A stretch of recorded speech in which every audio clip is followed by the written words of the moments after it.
Welcome back there, everybody. This is the Alchemy of Abundance Virtual Summit. Once again, I am Chris Jolly, and I'm back with another amazing speaker. Today, I have CJ Ledy with me on the line. CJ, thanks so much for being here. Yeah, thank you for having me, Chris. I'm excited. Yeah, my pleasure. Now, for everybody out there, CJ is a mindset coach, a best-selling author, and keynote speaker. He mixes science, stories, and inspiration to enhance your four pillars. That's health, wealth, love, and fulfillment.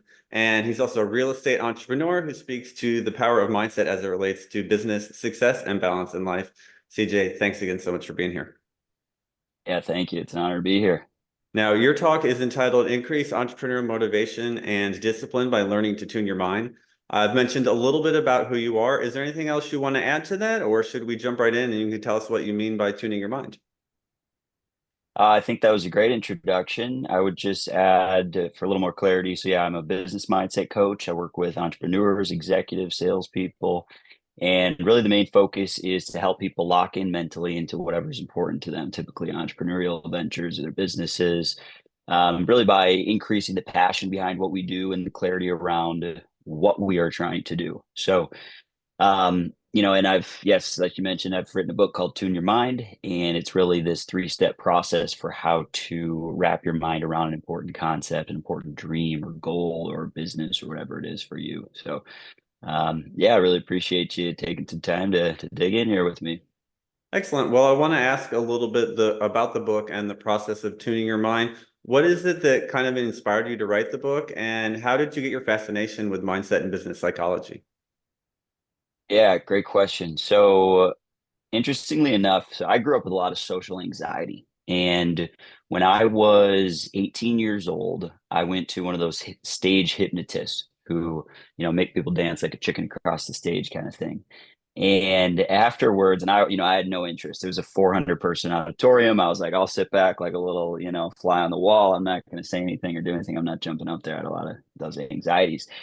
And afterwards, the hypnotist said, okay, anybody who wants to stick around can be hypnotized. And you can either focus on losing weight, stopping smoking, or stop the fear of what others think of you.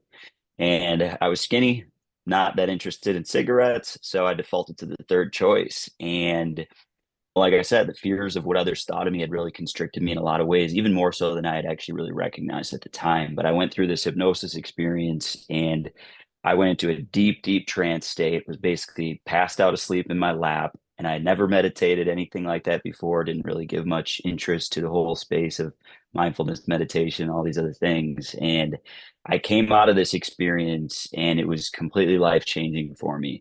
I felt more comfortable in my own skin than I'd ever been in my life.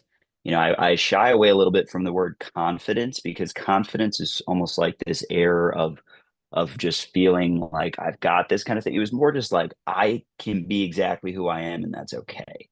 And that feeling was just changed the way that I went about everything that I did. It affected how I was in school at the time, sports, my relationships with others, like everything just became easier and more enjoyable and I was more effective at the things that I was doing.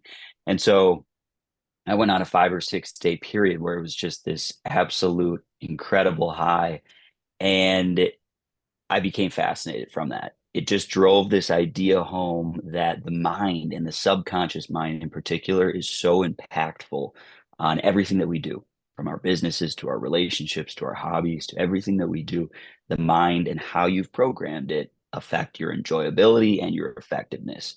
So I became obsessed and just started diving headfirst into all things meditation, business psychology, all that kind of stuff. And that was about 15 years ago now. And I've spent those years traveling. I've been to over 35 countries to study the different cultural approaches to mental health and well-being.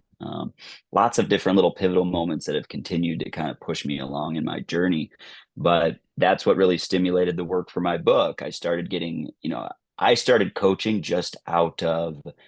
you know, just out of sheer interest in what was going on in other people's minds. I became so fascinated with what was happening in my head that it made me super interested in, well, how do you think about this? And what does this mean to you? And, what do you feel like when this goes on? And through those conversations, I'd talk to people for hours and we'd come to these epiphany moments. And it was like, after the talk we'd have, they'd come back and be like, "Oh my gosh, that conversation we had really helped me so much. It freed me from something I was dealing with, whatever else." And I was just doing it because it was just super enjoyable for me, but I realized that I was doing something useful for others too at the same time. So it became sort of a passion project that turned into a career path for me too. And my kind of main bread and butter from a financial standpoint is real estate investing, real estate sales, and things like that. But this is my passion project. This is the thing that I do just because I love it. Thankfully, I don't need to make a lot of money to do it, but it's been a really enjoyable process. So the book follows really kind of my coaching construct of how I work with people, how I figure out where you are, where you're trying to go, and then make sure that your mind is sort of tuned, as I like to call it, for whatever you're trying to accomplish. Amazing. It's really interesting how you get into business and you think, I'm just going to be making a product or service. And then the more you get into it, you like have to become a master of psychology and learn the way that other people's minds work so you can deconstruct your own. I always say that somebody's business is a great reflection of the business owner because whatever subconscious beliefs, blocks, things they've got going on, they're going to keep bumping up against in their business. No, we've definitely talked in the summit a lot about different tools people you can use to kind of get past some of those. Do you have anything in your book that business owners could use really quickly to help them shift their mindset or rewire for one of those new beliefs? Yeah, absolutely. No, I couldn't agree more. Just to your point there too. I think you get into business and you're like, all right, I just gotta, if I'm a real estate agent, I just gotta make my calls and send my emails. Apply that to whatever industry you're in. But the reality is, yes, you got to figure out how to understand the psychology of your consumer or your customer, but also you need to figure out how to work with your own psychology to show up on a consistent basis, day after week, after month, after year, after decade, to show up and be excited about the things that you do and committed to seeing it through over the long run. That is a difficult game in many forms, but it's also a fun one, and that's what I've really taken enjoyment in. But to your question, yeah, so I keep looking over at my book. So my book is, yeah, it's called Tune Your Mind, Finding Follow Through and Fulfillment in the Dawn of Distraction and Disruption. I've got a guitar on there and the sounds that are kind of reverberating out. Essentially, I relate the mind to an instrument because I also like to play instruments. And the mind is kind of like a guitar, and there's five different strings, as I call it in my book, which relate to different aspects of your mindset. And essentially, you go through and tune each piece around your business or relationship or hobby or whatever it is that's important to you. But one of the final tools that I talk about that kind of is all encompassing and brings it all back together is called the why, the what, and the how. And this tool essentially is a way for you to prime yourself before you do something that's important to you. So let's say you're tuning your mind for whatever entrepreneurial venture or any business adventure that you're in, and you say, okay, I'm sitting down to work today, just like we just talked about. How do I make sure that I show up in the best headspace possible? If I'm going to make a call, how do I make sure that I'm clear of mind and excited to be on that call and all those things? So this is about a 2-minute process that you can do. And what you do is you just sit there. You can either listen to a song or you just do it in the quiet. But first you think through the why. So why am I doing what I'm doing? Why am I going to make this call? What's meaningful to myself? What's meaningful to the world in general? What's meaningful to my client or my consumer, whoever it is? Just thinking about that for a second gets you engaged. It reminds you the purpose behind it, which really helps us to connect to what we're doing. That's the why. Then you think about the what. So, what specifically do I plan to do? And this is about building some clarity. It's saying, well, take the call, for instance.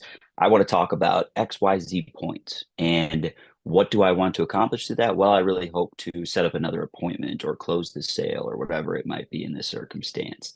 And what do I hope is the final outcome of that? I hope that they go on to have success in their business and whatever it is, however, whatever lane makes sense for you based on what you're doing. So you've got the why, you've got the what, and then you've got the how. So the how is about how do I want to show up mentally? What is the state physically, emotionally, spiritually that I want to come to the table with? Is it a sense of excitement? Is it a sense of passion? Is it a sense of certainty? Whatever it is for you, just sitting for a second and saying, what headspace do I want to be in? What emotional state do I want to bring to this? that really helps you to be proactive versus reactive about your state. Sometimes you're coming out, "Oh, I didn't sleep that well, or I got XYZ going on in my life." And you kind of bring that into whatever you're going to do. But sometimes if you just take a second and you think through, how do I actually want to feel? What do I want to bring to the table here? And you just center yourself on that feeling for a little while, it starts to naturally produce itself. So, like I said, it's called the why, the what, and the how. Why am I doing what I'm doing? What am I going to do? And how do I want to show up mentally?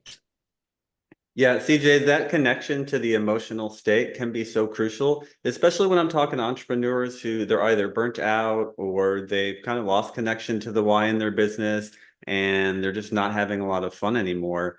It's because they are anxious, they just kind of let these feelings of resentment build up because they don't reconnect and they don't bring their state back in check. For you, what are some of the triggers that you deal with in business that can bring up those emotional states for you that you need to shift through? Yeah, great question. Well, I think especially with real estate in particular, that's my main gig and something that I know a lot about. But the experience of it can sometimes be a little bit redundant. And so that's one challenging piece of staying excited about making the right, making the phone calls, sending the email, stuff that, especially in my business, I do a lot of commercial real estate now, which is, just do one big deal every 6 months or so. And they have really long sales cycles that can last years of client building or, relationship building and things. So it's about staying consistent and excited when the redundancies pop up and also dealing with the roller coaster that is long sales cycle deals, which is a lot of emotions of, one day everything seems like it's going great. The next day it's all falling apart. Right. So it's staying cool, calm, and consistent. And really what I do is I lean on the fundamentals of my book. I try to keep my mind in tune. So what we just covered obviously is the why, the what, and the how. And that's kind of the general synopsis. But what I do in my book is I go through a process to really go much deeper into these elements. Like I mentioned in the beginning, you've got 5 strings that I referred to in the book. One is passion, and that's really kind of that why piece. There's a few deeper elements about your enjoyment, some of those things there. But what I'm doing as I'm going through and tuning my mind is I have a whole mind tuner, which is where I go in and I sort of journal about these things every month or so. You've got to why, that's the passion piece. Then you've got clarity, so it's about really defining and refining where am I trying to go, what is the strategy to get there. And you have the momentum piece, and momentum is, have my actions been proving that this is, how I am I putting in as much as I need to.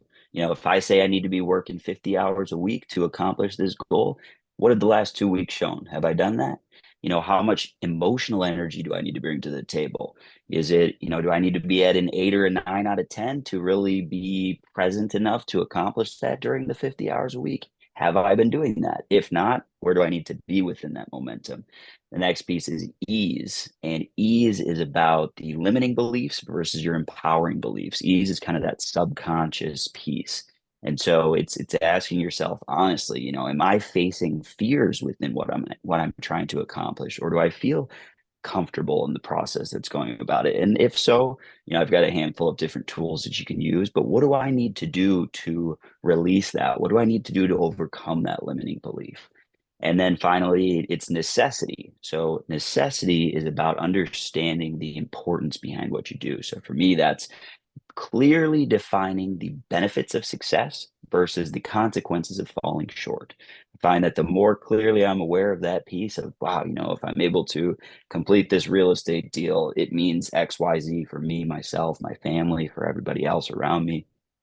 And if I'm lazy and I'm not willing to make the couple calls that end up adding up to it, this is the side effect. This is the negative for me, myself, my family, the people that I care about, the greater world in general, the more clear I am about that. So, as I kind of deal with the redundancy of, okay, I've been working this relationship for a year plus and it doesn't seem to be going anywhere, or, I'm the roller coaster of how things move.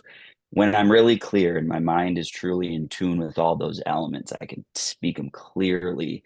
It you see beyond it. It's kind of like you're able to step back from just being stuck in a moment, right? You see the bigger picture of like, here's why I'm doing this. Here's where I'm going. Yeah, I may be at, 8:30 in the morning on a Monday and a little groggy and XYZ, but you see the bigger picture. And so you say, okay, this is why I do it. And it just, then you can able, you're just, the resistance gets out of the way and you can just take action easily. Yeah, absolutely. Fascinating stuff. Now, when you're working with entrepreneurs, what are some of the most common mindset issues you find with them as they're working to grow and scale their own business? Yeah. You know, I would say it's twofold, and it's for different camps for entrepreneurs.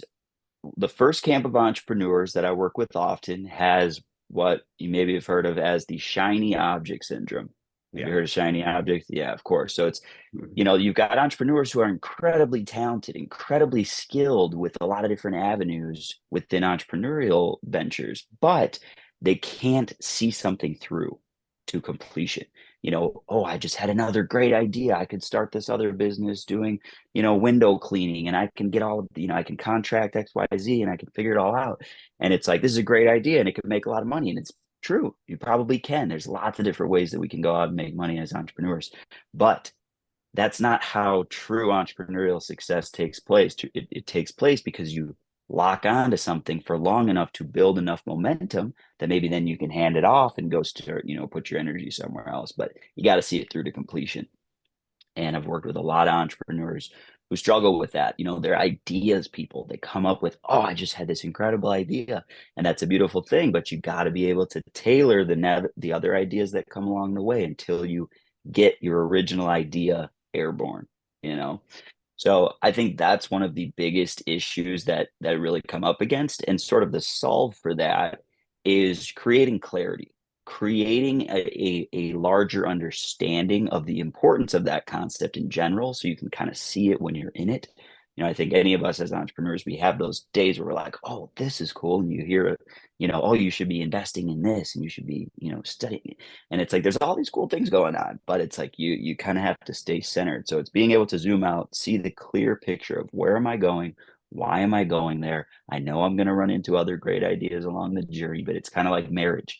You got to pick a couple things that, you pick a job and say, hey, I've chosen you for all of hopefully the right reasons. I've looked at my options and things, but I'm marrying you at least long enough till you can flourish enough that I can uh, put my attention other places. But you got to have that level of commitment of like, this is a marriage to this thing until I see it through to completion, or realize that, what, maybe this isn't the right thing to do because I've exhausted the right avenues to determine that. So that's number one. The other piece is you've got your entrepreneurs who do have that sense of clarity. They don't have the shiny object syndrome, but they have a little bit of a challenge of doing the actual actions necessary to be successful in business. Lots of people have great ideas. Your ability to execute on that idea in the current business landscape that involves social media, that involves, good marketing and all the other pieces, and your rapid expansion and using automation and all of the changing landscape, which is part of what we talk about in the book of disruption. There's the constant ever changing landscape that is business. So I think that that's another big, that's kind of the other camp that entrepreneurs can sometimes fall into. And I would say for that, it's really about being more, well, I think a lot of that comes back to fear.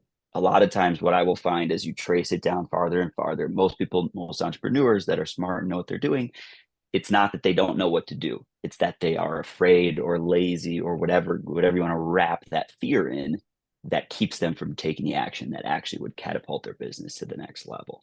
So that really comes down to breaking down those limiting beliefs. It's getting clear about where they are, tracing them to their roots, understanding, did that come from something that happened in the past? Is that based in something that you're fearing coming in the future? And let's just look at it in a different light. And a lot of times, just once you shine the light on a fear, you realize it's just the corner with some cobwebs in it and there's nothing actually there. And you're like, oh, okay. Now that's passed. So it's kind of working through what are the blocks, what are the roadblocks that are standing in front of you from where you're trying to get to.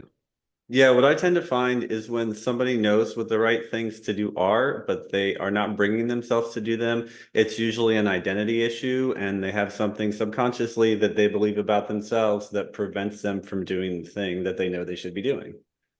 Totally. And Yeah, then exactly. it's so interesting. The other part that as entrepreneurs, a lot of people, we go into this because we want to have our freedom, but sometimes it's too much freedom. And if you're running into that shiny object syndrome and the thing where you're jumping from idea to idea to idea, stop and think, wait, if I was working for somebody else, what would they have me doing? And they would have you doing the handful of things you need to be doing every day to move forward, not going ping pong all around, trying to do 100 different things. Exactly. Couldn't Yeah. agree more. Amazing. Okay, now I want to talk about the real estate a little bit. One of the things that we've been talking about on this summit is how to build more abundance in your life. And real estate is definitely one of the best, if not the best tool for doing that historically. Can you tell us what you've learned from doing over $100 million in real estate volume? Yeah, absolutely. Well, there's a lot of lessons in there. I think that one of the most important, if we're talking about scaling and growing a business to sizable piece, and even just back to the fear piece of what we talked about, is, when I started off in real estate, I did a lot of small deals, whether it was $50,000 land deal or, a single family house and these kind of things. I think there's nothing wrong with starting with what you're comfortable with. But what I've realized as I've gotten farther and farther down the road is that real estate transactions or business ventures, entrepreneurial things that you're doing, if you're out looking to raise money or whatever you're trying to do, ultimately, what you're looking for is value. It's less about the dollar amount. So you might look at a deal that's $20 million and go, oh my gosh, that's a lot of money. That's beyond what I'm capable of. But what I have learned as I've gone on to do, 20 million plus deals starting from a very much smaller point and feeling a lot of fear around some of those little ones was that it's actually really the same system that's going on. So forget about the numbers, forget about how big or small a deal is, and you think about the value behind it. Does this deal make sense? And because the truth is, if you have a great deal, I don't care if it's $100,000 rental property or if it's a $50 million apartment building, if it's a great deal and it makes sense and you understand how to underwrite it clearly, you can find people who will provide capital to get that deal done. You will find a buyer if you're a real estate agent. You'll find a seller. You just have to look at values. That's I think one of the biggest limiting beliefs that I experience and that I see in a lot of clients that I work with is you start to get intimidated. But I think it's true in any entrepreneurial venture too. Sometimes you got to take your blinders off to the numbers a little bit and see the value in what you're producing. Um, that's a big one. I would also say in real estate, it's I like the point that you made a second ago about the shiny object syndrome and you got to be consistent, and I think that that's one of the biggest lessons that I've learned. It's within the abundance principle is you really have to open yourself up to these things coming to you. Oftentimes business people are a little bit more black and white on how a little less emotionally connected and a little more process oriented, which isn't necessarily a bad thing. Like processes are how things get done. But I think to really take yourself and your life and your business to the next level, you do have to tune yourself into what's going on inside of myself, emotionally, physically, relationship wise. Like it all plays a part. And what I've really realized, and maybe it's just I don't have any scientific evidence to prove this. And a lot of stuff that I do follows science pretty closely, but I have a process where if I have a big deal that's going on, I will open myself to it, sort of in this mental state where I just imagine the deal coming to me.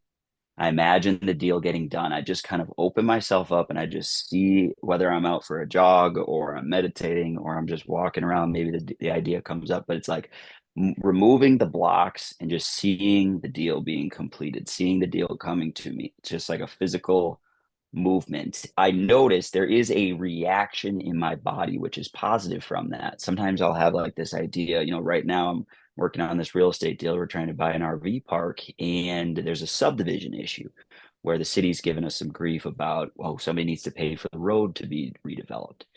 And at first glance, it changes the whole metrics of the deal, messes with my returns, it's all this stuff, and you kind of get locked into all the little semantics of it all. But when I do that process and I open it up and I just see it coming to me, it reminds me of the long term of this whole thing. And it sort of gets that out of the way. And it's like, okay, just solve that. Just figure out a way to get around it. Figure out who, just deal with it instead of having it be this thing of like tension where I'm going to go into it and try to like nickel and dime every piece out of it and potentially lose the deal over it. So that's another thing that I like to do. I think that there's a lot of science to it. It's the principle of abundance. It's the law of attraction. It's a mix of a lot of those things. But that's a more abundance related practice that I've used a lot as of recently as the deals have gotten bigger and I kind of have to get out of my own way and just let things come to me. Yeah, it's so useful because one of the issues again that people run into is they don't actually take the time to see themselves getting the things that they want. And so when the things that you want come close to you or come into your mind, if you're not seeing yourself actually obtaining them, you're still keeping them as something that's out over here and not part of you. And really need to embody that piece in order to bring more abundance into your world for sure. Totally.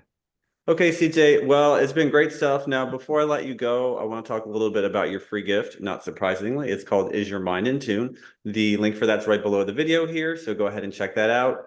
CJ, can you tell everybody what that's about? Yeah, so as I've obviously been explaining a little bit as we've gone on, I have this process that people can use to self-coach themselves as well, and also the process that I use within coaching, which is around tuning your mind, looking at your mind like an instrument. So whatever it is for you, whoever's out there listening to this, what is an area of your life that's important to you? What ideas have come to your mind as we've kind of had this conversation? And the idea of the free gift there is your mind in tune with whatever that is for you? So that's what comes back to, do you have that understanding of the purpose, which leads to the passion? Do you have your clarity, the momentum, the ease, and the necessity? So it's just a quick questionnaire. You just go through, you do it on a scale of 1 to 10. And through that, you will see, okay, this area is really strong. I'm really clear in my passion and my clarity, but my momentum is low and my ease is high or whatever it is. So that will tell you, is your mind in tune? And after you complete that, you will be sent a free copy of my ebook of Tune Your Mind. And from that, you can go through and say, hey, maybe I was low in momentum. So what you can do, obviously, great, go ahead and read through the whole book. But what you can also do to be a little quicker with it is just go through and do Control Find and look up the momentum section and go through to, and like you brought up, there's identity. Identity is one of the big pillars within each element. Then you have your mindset, and then you have your state of mind. So you kind of go through what element lines up most for me, and you can go in and find specific tools for whatever area of your mind might be out of tune at the time. So and also with that, I'm offering for anybody who's tuning into this summit is a free 30-minute coaching session where we can talk through some of the principles of is your mind in tune with whatever it is that you're working on. And real quick too, you can find me on I've got a podcast called Mindset is Art. And you can find me on my website at CJ Ledy, CJLEDY.com. Probably forgetting other things, but I think that covers the main stuff. All right, excellent, CJ. Very generous of you. Thanks for that. And thank you again for coming and being a part of the Alchemy of Abundance Virtual Summit. You dropped a lot of value for everybody today. I just want to thank you again. Yeah, thank you, Chris. I really appreciate you having me. It's an honor. You got it. And everybody else out there, I hope you enjoyed this talk, and we will see you on the next one. Ciao.